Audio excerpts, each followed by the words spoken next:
আব্বা তুমি যাও দিন যাও, আমার বাড়িতে বেরো যাও। কেন আমি কি করেছি যে আমার বাড়িতে বেরিয়ে যাইতে হবে? আব্বা তোমার বুঝোই কি করে? তুমি আমার না জানিয়ে তোমার বড় মেয়ের জমি লিখে দিলে কোন হিসেবে? আমার জমি আমি আমার মেয়ের দিয়েছি, তা তোর কাছে কি শুনবো? তোমার জমি মানে? ওই জমি কি তোমার খাতি দিচ্ছে? খাচ্ছ তো দিন বেলা আমার ঘরে, ওই জমি মেয়ের নামে লিখলে গে? আরে তোর বোন তো জমি পাবে, তার জমিটা দিয়ে দিলাম, ঝামেলা মিটে গেল।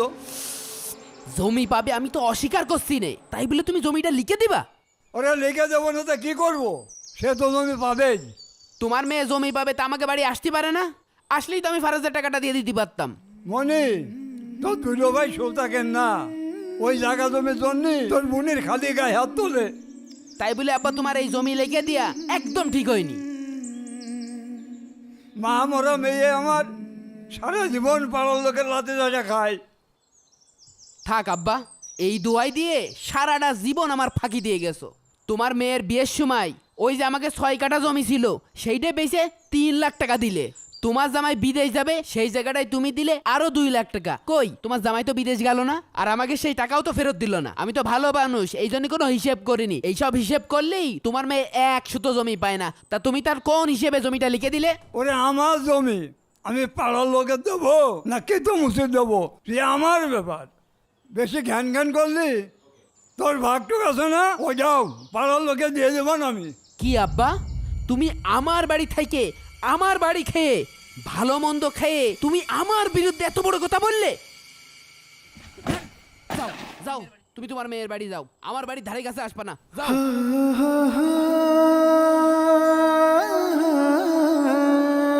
দেখি তোমার মেয়ে তোমার কিরাম গোশ মাছ খাতি দেয়। কি হয়েছে ভাই? আরে ব্যাগ নাও, ব্যাগ নে, তাড়াতাড়ি যাও, দাঁড়ায় রয়েছো কে? যাও যাও যাও, তুমি যাও। ভাই আপনি ছেলে হয়ে নিজের বাপের এরকম বের করে দিচ্ছেন? বাপ? কার বাপ? আরে উনি কার বাপ? উনি আমার বাপ না, আর না আমি ওনার ছেলে। উনার আসল ছেলে হচ্ছে ওনার জামাই, আর মেয়ের নামে যা জমি লিখে দিয়েছে ওরাই ওর আপনজন। সি ভাই সি, আপনার বাপের থেকে এসব জায়গা জমি বেশি বড় হয়ে গেল। আমার তো বাপ নেই, তাই বাপের মূল্যটা বুঝি। এসব জায়গা জমির থেকে ওই বাবাই বড় সম্পদ। দেখ সুলতান, কথা হচ্ছে আমার আর আমার বাপের ভিতরে, তুই এর মধ্যে আসিস নে, তুই যাতে যা যা। আবার দাঁড়িয়ে রয়েছো, মেয়ের বাড়ি যাও, মেয়ের বাড়ি যাও। আবার তাকাচ্ছ, আরে যাও দিন যাও। তোমার জমি মানে? ওই জমি কি তোমার খাতি দিচ্ছে? খাচ্ছ তো দিন বেলা আমার ঘরে, ওই জমি মেয়ের নামে লিখলে গে? ওই জায়গা জমির জন্য তোর বোনের খালি গায়ে হাত তোলে। মা মরা মেয়ে আমার সারা জীবন পাড়ার লোকের লাতে যা খায়। বড় বোনকে জমি লিখে দেওয়াতে আকিব তার বাবাকে বাসা থেকে বের করে দেয়। খাবারের খোঁটা সহ আকিবের হাতে নানা রকম ভাবে অত্যাচারিত হয়ে আকিবের বাবা আবুল মিয়া শেষ পর্যন্ত তার গৃহ ত্যাগ করতে বাধ্য হন। ভাই আপনি ছেলে হয়ে কিভাবে পারলেন নিজের বাপকে বাড়িতে বের করে দিতি? ওই রকম বাপ থাকার থেকে না থাকাই ভালো। রাস্তার পাশের জমি তার মেয়ের নামে লিখে দিয়েছে। মাঠে যে জমিটাতে ভালো ফসল হয় সেই জমিটা বিক্রি করে তার জামার বিদেশ যাওয়ার জন্য টাকা দিয়েছে। ওই রকম বাপ থাকার থেকে না থাকাই ভালো। সি ভাই সি, আপনার বাবার থেকে সব জায়গা জমি বেশি বড় হয়ে গেল। আমার তো বাপ নেই, আমি বাবার মূল্যটা বুঝি। এসব জায়গা জমির থেকে ওই বাবাই বড় সম্পদ। ও হ্যাঁ, আমি তো ভুলেই গেছিলাম, তোর তো বাপ নেই, তোর একটা বাপ লাগবে। ক ওই দেখ আমার আব্বা চলে যাচ্ছে, যা যা যায়ে আমার বাপের নিয়ে যায় তুলসী পাতা আর জবা ফুল দিয়ে পুজো কর গা, যা যা যা। বুঝবি রে ভাই বুঝবি, যেদিন বাপ বলে ডাকার মতো আর কারোর পাবি না সেই দিন বুঝবি। হাইটে যদি কষ্ট হচ্ছে তোর আব্বার সাইকেলে নিয়ে যা, যা।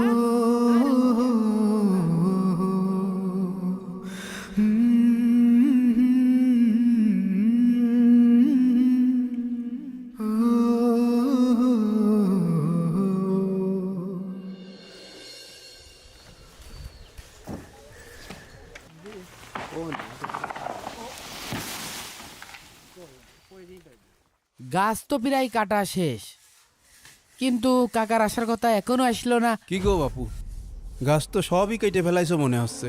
জি গাছ প্রায় কাটা শেষ, এই টাকার বিষয়ে। ও তোমার আব্বা কি বাড়ি এসেছে? না কাকা, কোথায় আছে খোঁজখবর নিয়েছো? না। বলো কি, তুমি কিভাবে পারলে নিজের জন্মদাতা বাবাকে বাড়ি থেকে বের করে দিতে? শোনো, আজ তোমাকে কিছু অতীতের কথা বলি। তোমার বয়স যখন 8 বছর, তখন তোমার বোনের বয়স 12 বছর। তোমার মা মারা যাওয়ার পরে ওই বোন তোমাকে কোলে পিঠে করে মানুষ করেছে। কাকা আমার সবই মনে আছে। আর বাবার কথা মনে নেই? যে বাবা কত কষ্ট করে খেয়ে না খেয়ে তোমাদের মানুষ করেছে, এই সম্পদ করেছে কষ্ট করে। কাকা থামেন, আমার পারিবারিক বিষয় নিয়ে এসে আপনি এত কথা বলছেন কি করতে? আপনি আমার কাছ থেকে গাছ কিনেছেন, এখন আপনি আমার টাকা দেন, বাস শেষ। শোনো বাপু, আমি নিজে দেখেছি তোমার বাপ নিজই হাতে এই বাগান তৈরি করেছে। তোমার বাবা বাড়ি আসুক, তারপরে তার হাতে আমি টাকা দেব। কিন্তু কাকা তাই বলে কিরাম হয়ে গেল না বিষয়টা? আমার গাছ কাটা হয়ে গেছে, নসিমন চলে এসেছে, এখন আপনি কছেন গাছ নেবেন না। এই কথাটা আপনি আগে কইতেন। কোনো কিন্তু শুনতে চাচ্ছি না, আমি নিজে চোখে দেখেছি। ছোট ছোট চারা এনে এই বাগানে তোমার বাপ নিজে হাতে চারা লাগাইছে। না বাপু, এই গাছ আমি নিতে পারছি না।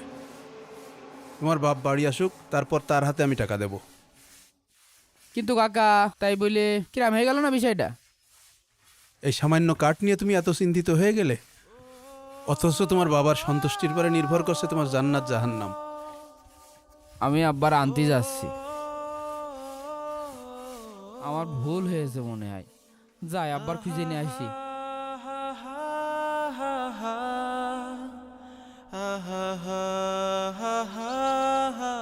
অমনে বেতে, অমনে মনে বেতে। এ কি আপনি আপনি আইছেন কি জন্য এই বাড়ি? মনে দেখা জন্য জানটা সিরিয়াস আছে বাবা, তাই তো দেখতে এলাম বাবা। আপনার তো কোনো মেয়ে নেই, এখন থেকে মনে করবেন আপনার মেয়ে মরে গেছে। এটা তুমি কি করছো বাবা? কি বলছি বুঝতে পারছেন না? জমি দেওয়ার সময় তো ঠিকই মেয়েরে 3 ভাগের 1 ভাগ দিয়েছেন। ও বাবা, নিয়ম অনুযায়ী যেটুকু পাবে সেইটুকু তো দিয়েছি। আরে রাখেন তো আপনার নিয়ম। কে আপনার একটা ছেলে একটা মেয়ে না? আর জমিটা সমান সমান ভাগ করে গেল না? দেখো বাবা, আমি আমার মেয়েরও ঠকাইনি, ছেলেরও ঠকাইনি বাবা। খুবই ভালো কাজ করেছেন। এখন যান, ওই ছেলে নিয়ে যেয়ে ছেলের সাথে যেয়ে থাকেন গা, এ বাড়িতে যান। ও বাবা, আমার মেয়েটা একটু দেখবো বাবা। বললাম তো, মনে করবেন আপনার মেয়ে মরে গিয়েছে। এখন যান যান।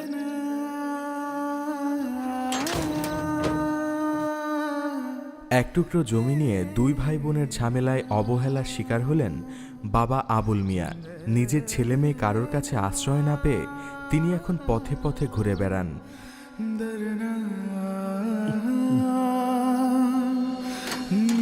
আব্বা, ও আব্বা, আব্বা, আব্বা, ও আব্বা। কি হয়েছে? এত চিল্লাচ্ছ কি জন্যে? এটা ভদ্রলোকের বাড়ি। আমার আব্বা কই?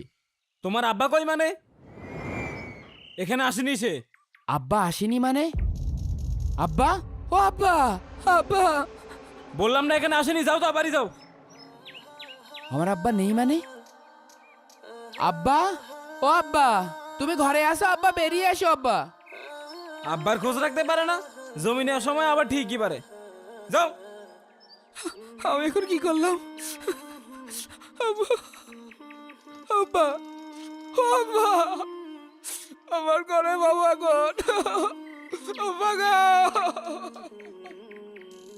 ووصينا الإنسان بوالديه حملته أمه وهنا। আমি মানুষকে তার পিতামাতার সঙ্গে সদ্য ব্যবহার করার নির্দেশ দিয়েছি। তার মা কষ্টের পরও কষ্ট সহ্য করে তাকে গর্ভে ধারণ করেছে। وهنا على وهن وفصاله في عامين أن اشكر لي ولوالديك। এবং 2 বছরে তার দুধ ছাড়ানো হয়। তুমি আমার প্রতি ও তোমার পিতামাতার প্রতি কৃতজ্ঞ হও। إلي المصير। শেষ পরিণতি আমারই নিকট।